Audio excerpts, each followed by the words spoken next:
예, 오늘은 이제 이문에 대해서, 이문과 산문에 대해서 함께 나누는 시간을 갖도록 하겠습니다. 그래서 나눠드린 책자 유인물들을 잘 참고하시면 되겠고, 이문, 산문 내용이 뭔지 한번 보시면, 첫째 이문에 우리가 어떻게 하나님을 영화롭게 하며 그를 즐거워할 것인가를 지시하기 위해 주신 법칙이 무엇입니까?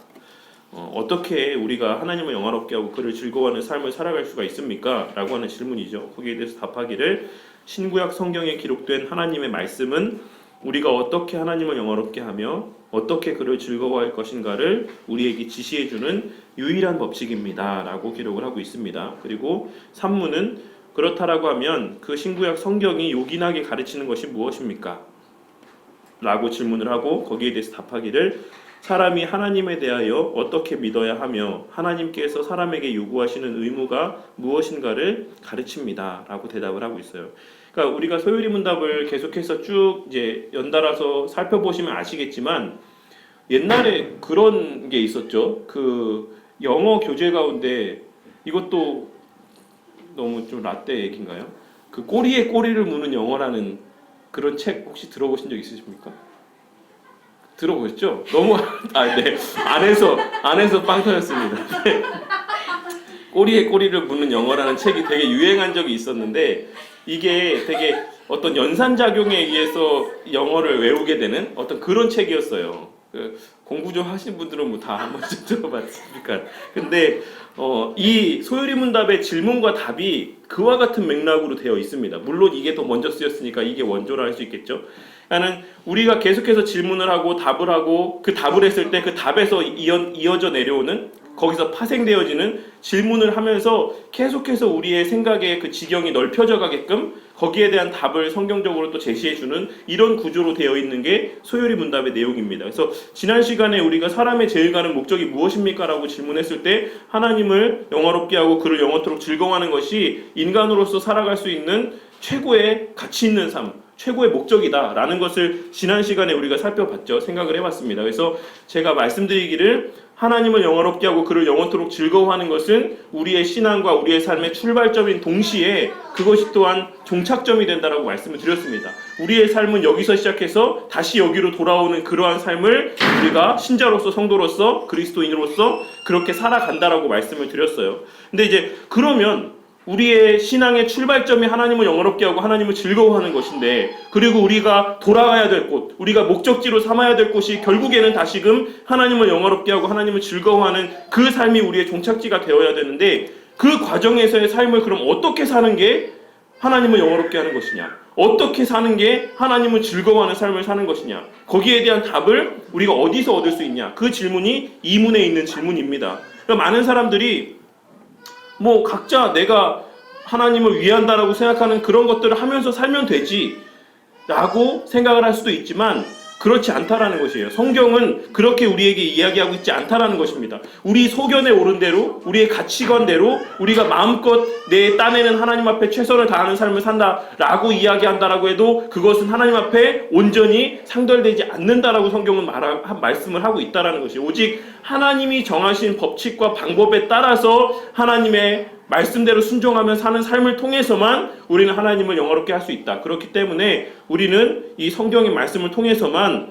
하나님을 영화롭게 하고 그를 즐거워하는 그러한 삶을 살아갈 수 있다라고 답을 하고 있는 것입니다. 그래서 이 하나님을 영화롭게 하며 그를 즐거워한다라는 것은 이 표현들 가운데 어떤 특정 영역에서만 우리가 하나님을 영화롭게 하고 하나님을 즐거워하는 삶을 살아가는 것이 아니다라는 것을 우리가 꼭 기억을 하셔야지만 될 거라고 생각을 합니다. 범사에서, 일상에서의 모든 전 영역의 삶의 현장에서 우리는 하나님을 영화롭게 하고 그를 영원토록 즐거워하는 그런 삶을 살아야지만 된다라는 것이에요. 그러니까 예전에도 말씀을 드리고 종종 말씀을 드리지만, 누구나에게 뭐 우리의 삶의 영역들을 100으로 놓고 봤을 때, 뭐 많이 하나님 앞에 순종하는 사람들, 하나님을 신뢰하는 사람들은 한 98, 99 이 정도까지는 순종하는 부분들이 있을지라도, 정말 단 1%의 영역, 이 정도는 누구나에게 하나님 앞에 순종하기 힘든 부분들이 있는 게 사실이에요. 정도의 차이가 있을 뿐이지 누구나에게 있어서 신앙에서의 연약한 부분들이 다 있을 수밖에 없습니다. 그러니까 그런 것들을 우리가 이 성경에 기록된 말씀을 통해서 우리 스스로를 바라보게 되고 우리의 연약들을 발견하게 되고 그 연약들을 채워 나아가기 위한 삶을 살아가는 것이 성도의 삶이에요. 그러니까 누구나에게 그것이 있다라는 것입니다. 그렇기 때문에 우리가 다른 이들을 바라보며 나는 99만큼 하나님의 말씀에 순종하니까 50, 40, 30 이 정도 순종하는 사람들에 비해서 어떤 위안을 삼고 스스로의 이 위치에 대해서 되게 안주를 하고 이런 삶을 살아갈 수가 없다라는 것입니다.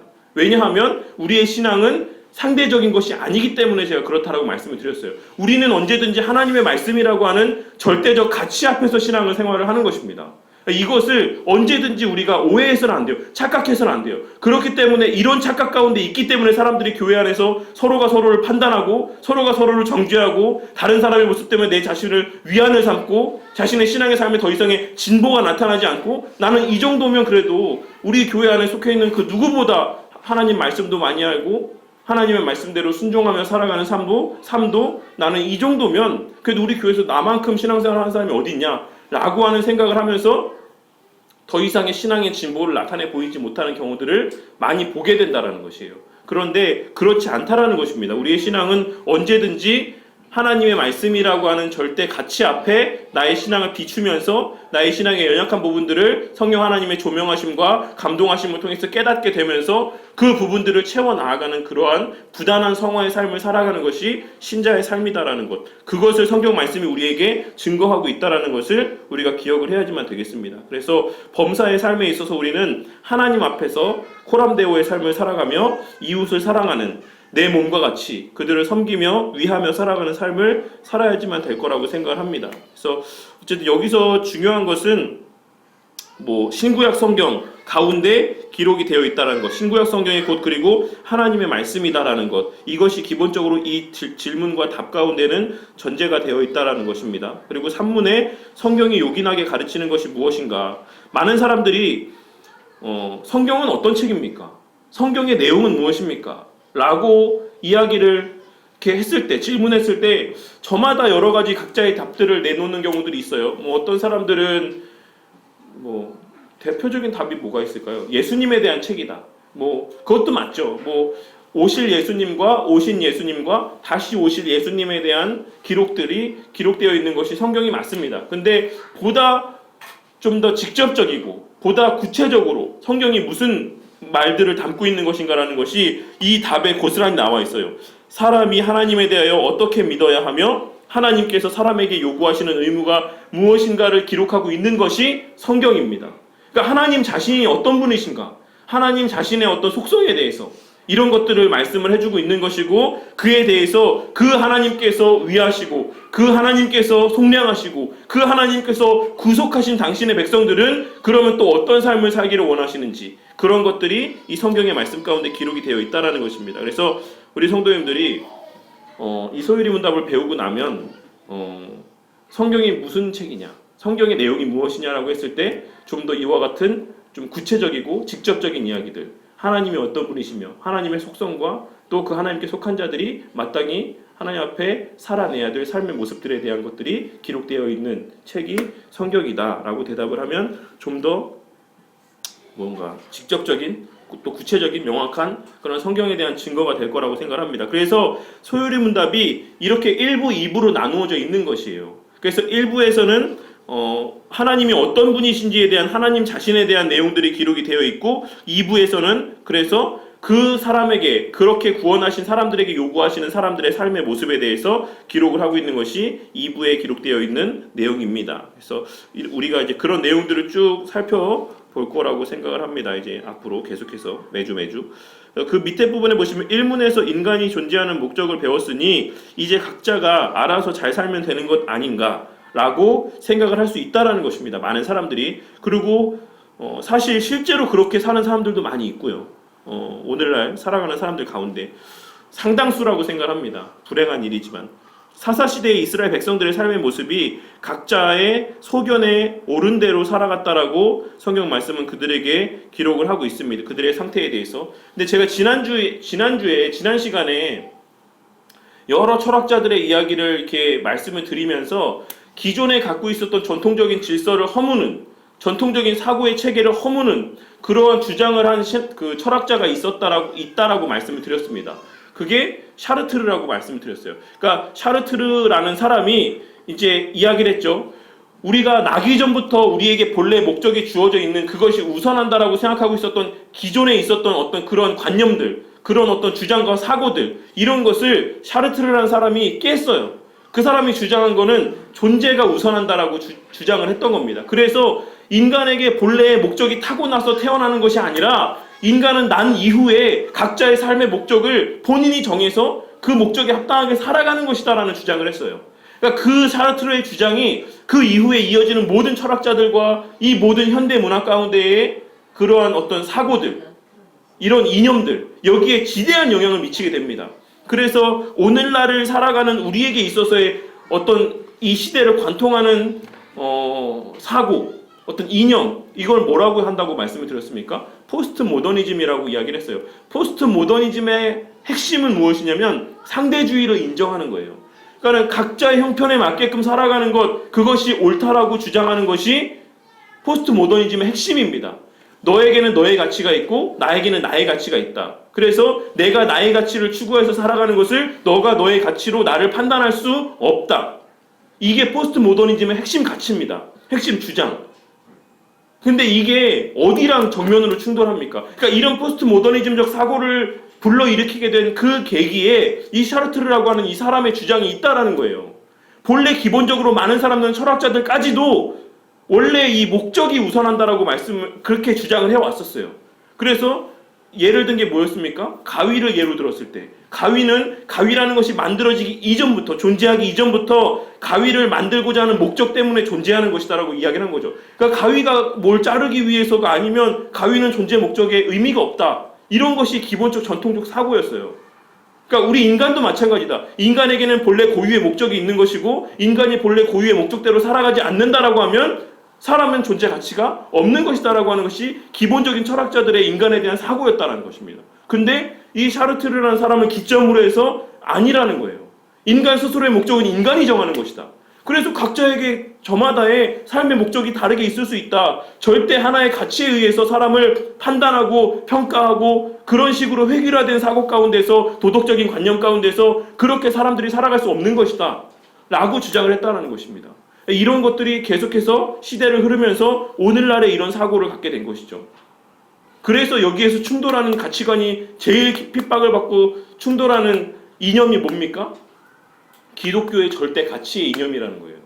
우리는 그리스도 외에는 구원을 얻을 길이 없다라고 이야기를 하지 않습니까? 예수를 믿는 것 외에는 구원을 얻을 수 있는 길이 없다. 그것이 이 시대의 포스트 모더니즘적 사고와 충돌한다는 것입니다. 여기에 사고 가운데 편승한 기독교의 흐름이 WCC 운동, 종교다원주의라고 말씀을 드렸어요.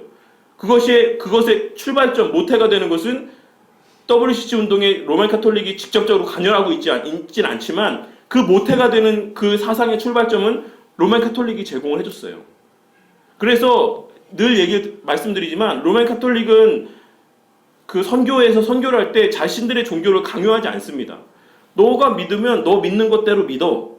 그래도 너는 결국에는 그러니까 그들의 사고 가운데 참신은 한 분밖에 없기 때문에 결국에는 다 구원을 얻을 수밖에 없어. 결국에는 산 꼭대기에서 참 하나님이신 우리 하나님을 만날 수밖에 없어. 이렇게 주장하는 것이 로만 카톨릭의 그 선교 정책, 전략 가운데 있다라는 것입니다. 그래서 어쨌든 그것이 오늘날의 사고이고 그런 것이 기독교 신앙 전반에도 파고 들어오게 되었어요. 그래서 우리 기독교 신앙 교회 가운데서도 이런 어떤 상대주의적인 개념들, 저마다의 옳은 대로 신앙생활하는 것들, 절대가치의 부정들, 이런 것들이 한국 교회 안에서도 계속해서 일어나고 있다라는 것입니다.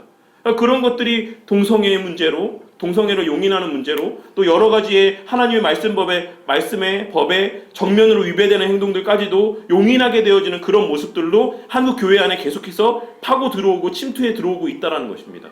그러니까 우리가 이 하나님께서 요구하시는 의무, 유일한 법칙, 이것에 대한 어떤 기본적인 가치 정립이 되어 있지 않는다라고 하면 우리는 끊임없이 시대에서 요구하는 그런 가치들을 용인하게 되어지는 결과로 우리의 교회의 벽이 허물어지는 그러한 시대를 맞이할 수밖에 없다라는 것입니다. 그래서 여기 보통 사람들의 생각을 한번 보시면 인생의 목적을 위한 규칙이라는 것은 양심과 도덕이다. 그리고 이러한 것들을 다루고 연구하며 실천하는 노력이 종교다라고 이야기를 한다라는 것이죠. 근데 제가 늘 말씀을 드리지만 양심과 도덕이라는 일반 이 은총 가운데 있는 이 범주는 제한적이다라고 말씀을 드렸어요. 그리고 이것은 되게 다분히 상대적이다라고 말씀을 드렸습니다. 윤리적인 측면에 있어서 우리가 윤리학을 공부하고 철학을 공부할 때에 이런 절대 가치라는 것이 늘 상대적으로 문화권에 따라서 다르게 작용하고 적용된다라는 것을 얘기를 많이 드렸습니다. 그래서 그 윤리에서의 기본적인 질문들, 풀리지 않는 답에 대해서 늘 말씀을 드리고 있죠. 이 관련된 이야기를 할 때마다. 그래서 예를 들어서 이쪽 길로 가면은 한 명을 살릴 수 있고 이쪽 길로 가면은 100명을 살릴 수 있는데, 그러면 이쪽 길로 가는 게 옳다라고 누가 주장할 수 있는가? 그러니까 우리가 어느 길을 선택할 수 있는 거에 대해서 판단을 누가 내릴 수 있는가?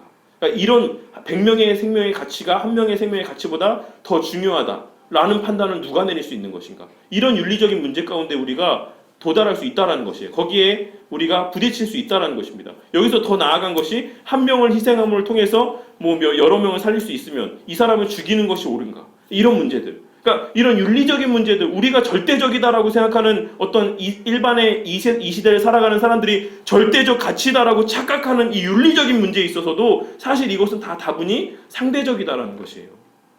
그 판단을 누가 할 수 있을지 우리가 결정할 수 없다라는 것입니다. 그래서 늘 말씀을 드리지만 우리가 우리의 목적을 발견할 수 있다. 우리가 그것을 판단할 수 있다.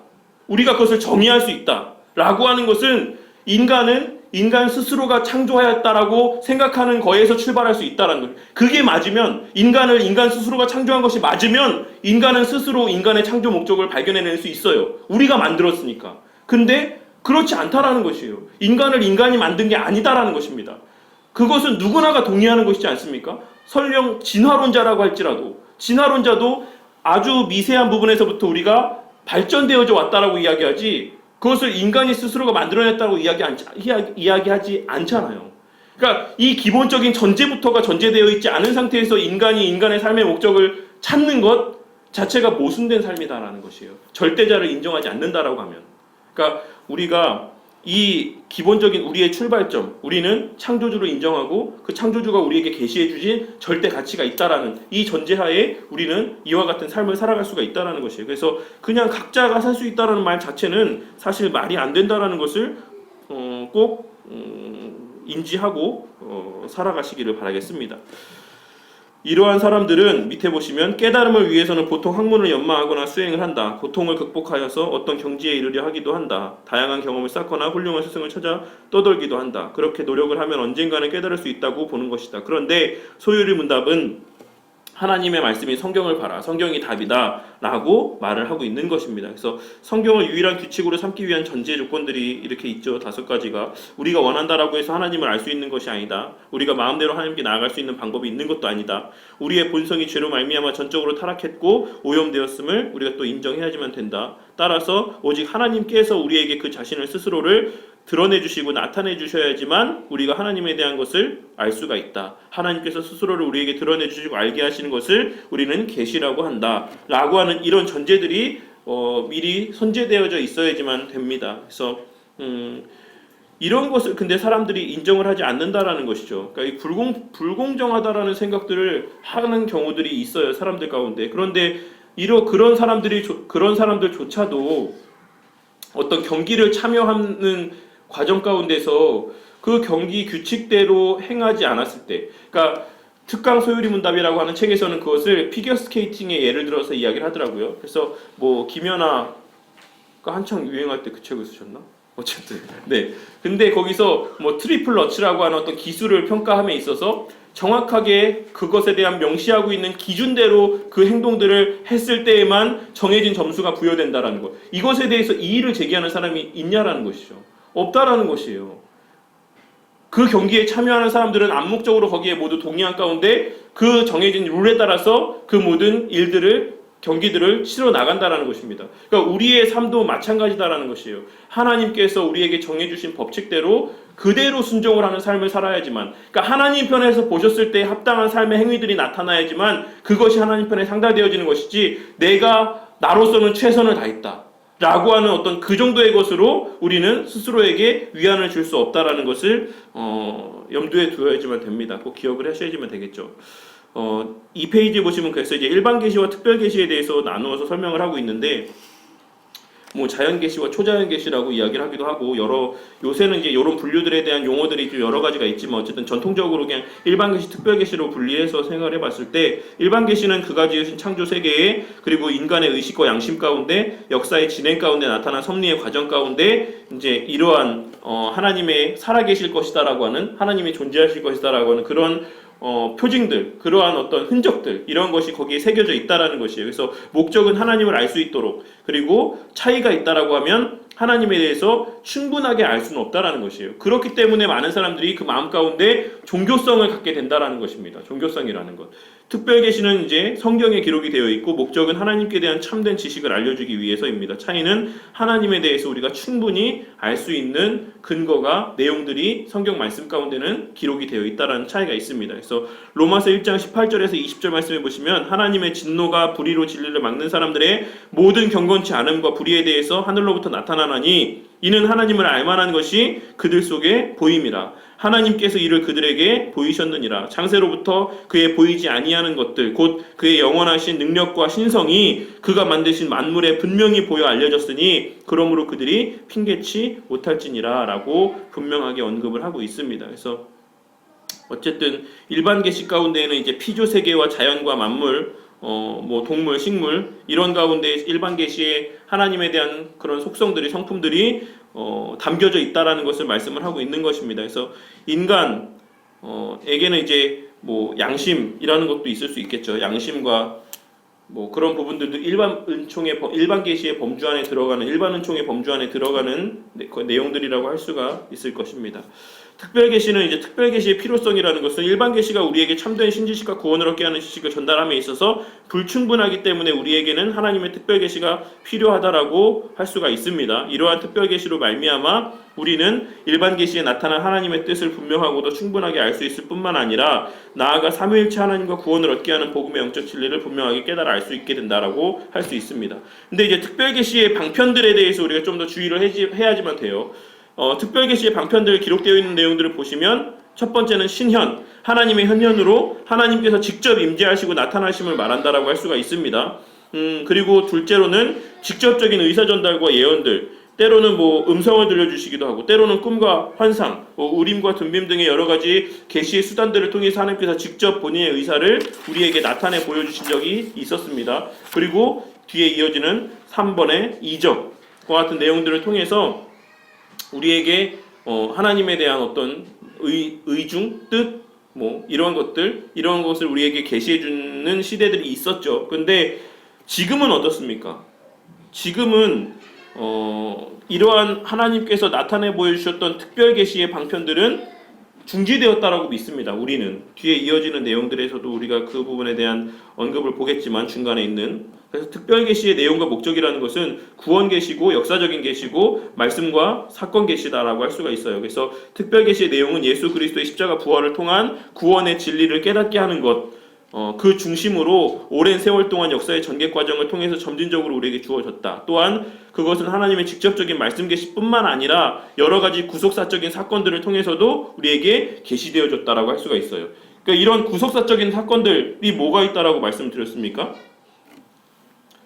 출애굽하는 사건도 구속사적인 사건이라고 할 수가 있는 것이고, 뭐 포로 생활, 이스라엘 백성들이 포로 생활한 것도 마찬가지죠. 그것도 다 구속사적인 어떤 의미들을 지니고 있는 역사적인 사건들입니다. 그리고 제가 또 예수님의 생애와 관련돼서도 여러 번 말씀을 드렸었지만, 예를 들어 40일 동안 예수님께서 뭐 광야에서 금식하시며 기도하신 사건들, 이런 것들은 구속사적 의미에서 해석해야지만 되는 사건인 것이지 우리에게 기도의 본을 나타내 보여주시기 위한 사건이 아니다라는 것들을 꼭 명심하셔야지만 돼요. 그래서 우리가 뭐 40일 금식기도, 작정기도 하고 예수님의 본을 따라서 뭐 이렇게 한다라고 했을 때 그런 모습들을 따라하는 경우들이 있는데, 예수님께서 그것을 기도의 본으로 우리에게 주셨다라고 말씀하지 않으셨어요. 너희들이 기도할 때 이렇게 기도하라고 주신 것은 오직 주님께서 가르쳐 주신 기도의 내용들 뿐이다라는 것을 꼭 기억을 하셔야지만 되겠습니다. 그러니까 우리가 성경 안에서 일어났던 사건들 가운데 우리 가운데 적용할 수 있는 것이 있고 적용할 수 없는 것들이 있어요. 이런 것들을 분별해서 구속사적으로 봐야 되는 것들은 구속사적으로 봐서 그 안에서 하나님께서 주시는 깨닫길 원하시는 영적인 유익들을 받아 누려야지만 되는 것인데, 이것을 우리가 실제 우리의 신앙의 삶에 잘못 적용을 해서 어떤 기복주의적이고 행위적인 어떤 측면으로서 해석을 하는 경우들이 있다라는 것입니다. 하지만 그러한 구분들을 우리가 명확히 할 필요가 있다라고 할 수가 있습니다. 그래서 어쨌든 그 목적이라는 것은 무엇보다도 하나님의 은혜와 영광을 드러내고 우리에게는 구원의 진리와 구원받은 하나님의 백성들이 지켜야 될 삶의 의무와 규범들을 분명하게 알기 위한 수단으로서 이러한 계시적인 은혜들을 우리에게 베풀어 주셨다는 것입니다. 그래서 특별 계시로서의 성경이라는 것은 1500여 년에 걸쳐서 어떤 세 가지 다른 언어로 기록이 되었습니다. 헬라어, 히브리어, 아람어. 물론 아람어로 기록된 성경은 극히 제한적이긴 하지만 어쨌든 큰 틀에서는 헬라어와 히브리어로 성경 말씀이 기록이 되었어요. 그리고 40여 명의 각기 다른 시대를 살아갔던 그러한 각기 다른 성품을 가진 성경의 기록자들이 성령 하나님의 영감을 통해서 성경 말씀을 기록을 했습니다. 그래서 구약 성경은 AD 1세기의 얌니아 공의회에서 정경으로 채택이 되었고, 신약 성경은 393년에 히포에서 397년에 카르타고 회의에서 정경으로 채택이 되게 되었습니다. 구약이 얌니아 회의에서 공인되게 된 이유가 무엇이다라고 말씀드렸습니까? 기독교가 계속해서 확산되어져 가는 것 때문에 유대인들이 이 구약 성경을 정경화하는 작업들을 거쳤다라고 말씀을 드렸어요. 참 아이러니한 일이죠. 그 결과를 통해서 결국에 이것이 또 기독교의 정경화 작업 가운데 이바지하게 되는 그런 효과들을 불러일으키게 되었습니다. 그런데 이 정경화 작업 가운데서도 의문을 제기하는 사람들이 있다라는 것이에요. 그러니까 어쨌든 이 정경화 작업의 이 회의라는 것조차도 사람들이 정한 거 아니냐라고 하는 그런 인식들을 갖고 있는 사람들이 있다라는 것입니다. 그러니까 이런 사고를 갖고 있기 때문에 로맨 카톨릭에서는 무슨 사고를 갖고 있습니까? 교회의 권위가 성경의 권위보다 위에 있다라고 이야기를 하는 거예요. 왜? 성경의 권위를 이 회의가 부여했기 때문에, 회의를 통해서 공인되었기 때문에 성경이 권위 있게 된 것이지 않느냐. 그러면 그 권위를 누가 부여했느냐? 교회가 부여했다라는 것이에요. 그런 사고를 갖고 있는 사람들이 로만 카톨릭에 있는 사람들이고, 또 그 외에도 많은 사람들이 그렇기 때문에 성경을 신뢰할 수 없다라고 이야기하는 사람들도 있다라는 것입니다. 왜냐하면 그거 사람들이 정해서 그렇게 결정한 거 아니냐, 그리고 사람들의 판단 가운데는 오류가 있을 수 있는 거 아니냐라고 주장을 한다는 것이죠. 그렇게 의문을 제기하다 보면 어디까지 올라갑니까? 결국에는 성경 모호설까지도 결국에는 그들은 의문을 제기하게 되는 지경에까지 나아가게 된다는 것이에요. 그렇지만 우리는 성경을 정경화되는 과정과 성경에 기록되는 모든 과정들 가운데 성령 하나님의 특별하신 간섭하심이 있다라고 믿는다라는 것이에요. 이것에 대해서 우리가 신뢰하지 못한다라고 하면 우리 신앙의 모든 뿌리와 근간부터가 흔들릴 수밖에 없습니다. 우리는 분명히 역사 가운데 하나님께서 직접적으로 당신의 백성들을 위해 정경화 과정뿐만 아니라 성경에 기록되는 모든 과정들 가운데 성령 하나님의 강권적인 역사가 있다라고 믿습니다. 이런 것들을 꼭 기억을 하셔야지만 되고, 그리고 후에 그 진리를 보다 더 잘 보존하고 전달하기 위해서, 그리고 육신의 타락과 사탄과 세상의 악에 대항해서 교회를 보다 확실하게 세우고 위로하기 위해서 동일한 진리 전체를 기록하기를 기뻐하셨다. 이것으로 인해 성경이 절대적으로 필요하게 되었다. 그러나 하나님이 자신의 뜻을 자신의 백성들에게 계시하던 이전의 방법들은 중지되었다라고 웨스트민스터 신앙고백서 1장 1항에서 이렇게 명시를 하고 있습니다. 히브리서 1장의 말씀을 근거로 해서 우리는 이제 더 이상 구약의 어떤 그런 뭔가를 보고 뭔가를 듣고 이런 것들을 통해서 하나님의 뜻을 분별할 수 있는 그런 시대는 끝났다라는 것이에요. 종결되었다라는 것이에요. 성경이 완성되기 이전까지에 있었던 어떤 제한적인 하나님의 말씀 계시의 수단이었던 것이고, 이제 하나님의 말씀이 우리 가운데 주어져 있는 이 때에는 성령 하나님의 조명하심을 통해서 언제든지 우리는 하나님의 뜻을 분별하고 그 하나님의 뜻을 순종하며 살아갈 수 있는 충분한 그러한 은혜들이 우리에게 주어져 있다라고 우리는 그렇게 믿고 있습니다. 그러니까 어떤 특별한 은사들을 갖고 있다라고 하는 그런 것들에 대해서 우리가 혹할 필요가 없어요. 병을 낫게 한다든지 이런 놀라운 일들이 있지 않습니까? 막 금리빨로 변하고 금가루가 떨어지고 막 이런 그런 막 뭐 다리를 뭐 저는 사람들이 일어나고 갑자기 벌떡벌떡 일어나고 뛰어다니고 막 그런 것들에 대해서 큰 관심을 기울일 필요가 없어요. 이제 어쨌든 성경의 특성들 이제 크게 네 가지 특성이 있습니다. 성경의 필요성과 무호성과 명료성과 충족성이 있는데 이 표현들이 의미하는 바가 무엇이냐면 필요성 같은 경우는 구원에 있어서의 성경 말씀이 필수 불가결한 요소라는 것을 의미합니다. 그리고 성경의 무호성이라는 것을 우리가 잘 알고 있는 것처럼 성경 말씀 가운데 1.1획의 오류가 없다. 라는 것을 의미하죠. 근데 이것은 어디에 전제가 되어 있는 어디에 적용이 되는 말씀이라고 이야기를 했습니까? 원본에 해당되는 말씀이라고 말씀을 드렸어요. 필사된 사본에까지 이 무호성이 적용되는 것이 아니다라는 것입니다. 그래서 오늘날 성경 비평학자들 가운데 성경의 어떤 사본들을 바라보면서 이제 이것이 성경이 잘못됐다라고 하는 증거다라고 이야기를 하지만 우리가 지금 소유하고 있는 모든 성경은 다 사본이에요. 뭐 사회사본과 뭐 여러 뭐 알렉산드리아 사본이라든지 뭐 이런 바티칸 사본이라든지 이런 유력한 사본들을 근거로 해서 우리가 사본 비평학을 통해서 무엇이 더 원본에 가까울까를 연구하고 또 함께 논의하고 그런 결과로서 오늘날 우리가 손에 쥐고 있는 이러한 성경의 말씀들을 보고 있는 겁니다. 근데 그렇다라고 하면 성경에 지금 우리가 보고 있는 성경에 오류가 있는 거 아닙니까? 라고 이야기하는 사람들이 있을 수 있겠죠. 근데 그 오류가 차지하는 부분들은 우리의 구원과는 무관한 부분들이다라는 것을 또한 명심을 하시기를 바라겠어요. 우리의 구원과 필요한 진리에 관련된 성경의 모든 해석들 원본의 내용들은 이미 우리가 알고 있는 우리가 손에 쥐고 있는 성경 말씀 가운데 다 번역이 되었다라는 것이에요. 거기에서 당연히 하나님께서 역사를 하셨다라는 것을 우리는 또한 신뢰를 한다라는 것이죠.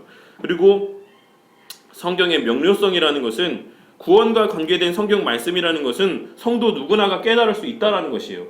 여기서 전제되어 있는 것은 구원과 관계된입니다.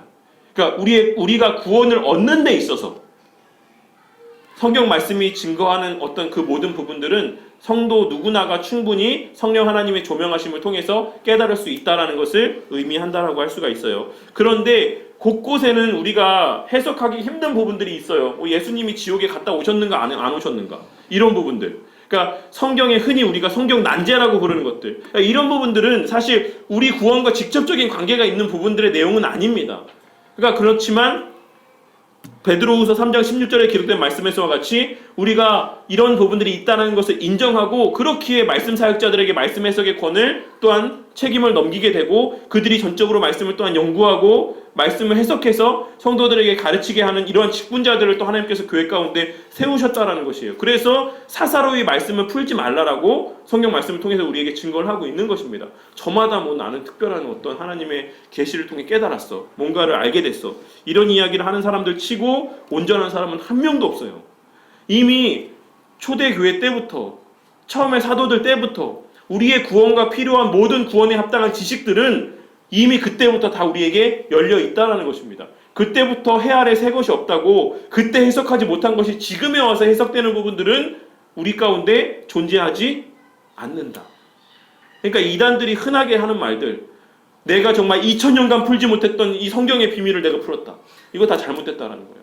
그러니까 그런 거에 이렇게 관심을 기울이고 그런 것에 마음이 막 혹하시면 저기 책장에 가셔서 기독교 강요를 갔다가 보시고 그러시면 돼요. 웨스트민스터 신앙고에서 갔다 보시고 그러면 이미 우리의 믿음의 선배들을 통해서 성경에 풀어주신 그 모든 내용들을 우리가 다 습득할 수가 있다라는 것입니다. 그리고 성경의 충족성이라는 것은 구원에 필요한 하나님에 대한 모든 지식은 성경으로 충분하다라는 것입니다. 어떤 전통이나 유전이 이런 것들이 필요하지 않다라는 것 그러한 것을 의미합니다. 그래서 성경이 주로 가르치는 것 산문 인간이 하나님에 대해서 믿어야 될 것 이것을 38문까지 소요리 문답 1부가 담고 있고 2부가 39문부터 107문까지 하나님께서 인간에게 요구하시는 의무에 대해서 이야기를 하고 있습니다. 그래서 참된 믿음은 하나님께서 그의 말씀에서 우리에게 계시하신 모든 것이 진리라고 여기는 확실한 지식이며 동시에 성령 하나님께서 복음으로서 내 마음에 일으키신 굳은 신뢰입니다라고 하이델베르크 요리문답 21문답 가운데 이런 내용들이 기록이 되어 있습니다. 그래서 믿음에는 지식이 필수적이다. 무엇을 믿는지 알지도 못하고 믿는 믿음을 우리는 맹신이라고 이야기를 한다라고 할 수가 있습니다. 그래서 성도님들이 배우는 것은 정말 어떤 선택의 문제가 아닌 필수적인 문제라는 것을 우리가 꼭 기억을 해야지만 돼요. 하나님께서 나에게 요구하시는 것 사랑은 경건이 율법주의로 전락하지 않도록 예방하는 핵심 원리다. 동시에 율법은 사랑의 내용을 제공한다. 라고 칼빈이 이런 이야기를 했습니다. 이게 무슨 말입니까?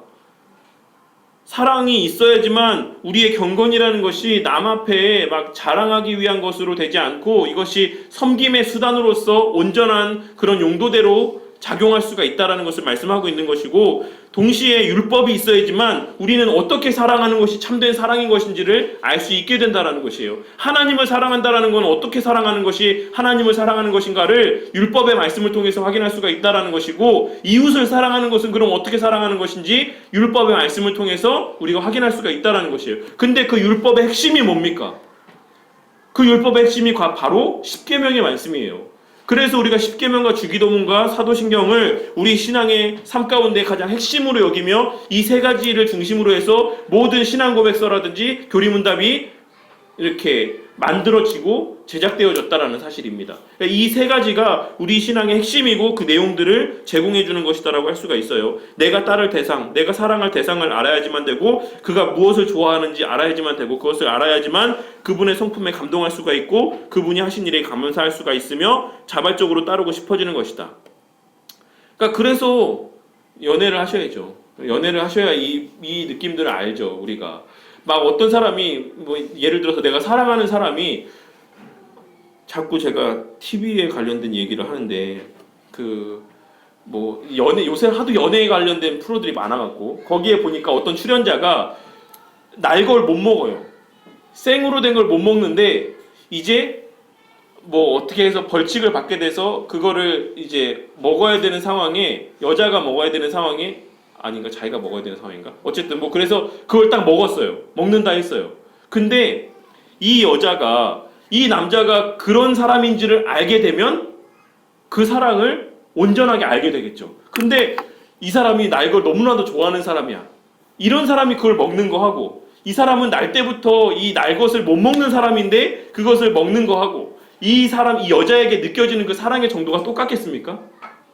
똑같을 것 같으세요? 아니라는 거예요. 그러니까 마찬가지로 우리가 하나님에 대해서 알면 알수록 하나님의 절대하심과 하나님의 위대하심과 하나님의 무한하심과 이 하나님의 속성을 우리가 알면 알수록 하나님께서 우리에게 나타내 보여주신 사랑의 정도가 얼마나 큰 건지를 우리가 알 수 있게 된다는 것을 말씀하고 있는 것입니다. 하나님이신 예수님께서 육신의 몸을 입고 이 땅에 오셨다?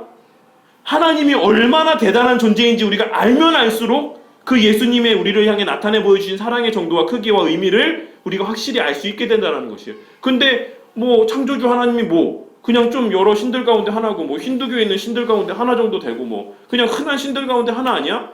뭐 여러 신들은 그냥 뭐 다 인간의 몸을 입고 이 땅에 오기도 많이 한다던데, 뭐 달라이 라마도 뭐 신의 현현이라고 뭐 이렇게 얘기를 하는데 뭐 그런 정도 아니야? 이렇게 알고 있는 사람이 예수님의 성육신에 대해서 느끼는 정도와 하나님이 어떤 분이신지를 온전히 알고 예수님이 성육신에 대해서 느끼는 사람의 정도는 엄청난 천지 차이가 있을 수밖에 없다라는 것을 말씀을 하고 있는 것입니다. 그래서 우리가 그렇기 때문에 하나님에 대해서 공부를 해야 된다는 것이에요. 그렇기 때문에 말씀을 배워야지만 된다는 것이에요. 그럴수록 우리의 믿음이 공고해진다는 것을, 그게 어떤 순리적인 어떤 법칙과 같이 그렇게 차곡차곡 공식과 같이 된다는 것이 아니라, 우리가 그렇게 하나님의 말씀을 배우면 배울수록 하나님의 위대하심과 하나님의 사랑을 더 깊이 있게 알게 되기 때문에 절로 그에 수반되는 우리의 믿음이 공고해진다는 것을 말씀을 하고 있는 것이지, 이것이 마치 어떤 덕을 쌓듯이 어떤 수련을 하듯이 그와 같이 공부를 통해서 저절로 이렇게 뭐 하나님에 대한 정도가 레벨이 막 올라가고 이런 게 아니다라는 것이에요. 그래서 사랑이 없이, 사랑을 알지 못한 상태에서 지식만 쌓여지는 믿음은 그에게 아무런 영적인 유익이 되지 못한다라는 것을 또한 우리가 꼭 깨달아야지만 될 것이다라고 생각이 됩니다. 그래서 왜 신앙 고백서는 신앙을 먼저 다루고 율법을 다루는 것인가? 율법을 첫머리에 두고 그리스도에 대한 신앙을 두 번째 두게 되면 그리스도께서 율법보다 중요하지 않다라고 하는 인상을 줄 수도 있을 것이기 때문에, 그리고 산만한 독자가 율법이 명령하는 것을 행함으로써 인간이 구원에 이를 수 있다라고 하는 인상을 가질 수 있기 때문에, 그리고 율법을 첫머리에 두고 그리스도에 대한 신앙을 두 번째로 다루게 될 때 우리가 그리스도를 신앙하고 난 후에는 더 이상 하나님의 율법이 필요하지 않다라고 하는 인상을 줄 수 있기 때문에 이와 같이 신앙을 먼저 다루고 율법을 다루는 것이다 라고 이야기를 하고 있습니다. 어쨌든 오늘은 여기까지 다루도록 하고 또 다음 시간에 더 이어서 깊이 있는 내용들을 또 함께 나누도록 하겠습니다.